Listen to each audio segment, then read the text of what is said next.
নমস্কাৰ বন্ধু বান্ধৱীসকল, আপোনালোকে গম পাইছে যে আসাম পুলিচৰ ab/ubত কিমান কাট অফ মাৰ্ক গৈছে, ইমান ওপৰত গৈছে কিয়?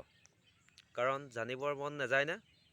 কাৰণ আগৰকালক ৰিজাল্ট দিয়া নাই। এই ৰিজাল্ট নিদিয়াৰ কাৰণে ইমান ওপৰত গৈছে। ৰিজাল্ট দি ল'ব লাগে, তেতিয়াহে কিমান ল'ৰা ছোৱালী কিমান দৌৰি ভাগৰি পৰিছে। এইটো বহুত ভাবিবলগীয়া বিষয়ৰ কথা হৈ পৰিছে, কাৰণ আমিও দৌৰি আছোঁ ন। এটা দুটাই নোপোৱাটো বেলেগ কথা, হাজাৰ হাজাৰ ল'ৰাই দৌৰি ভাগৰি পৰিছে।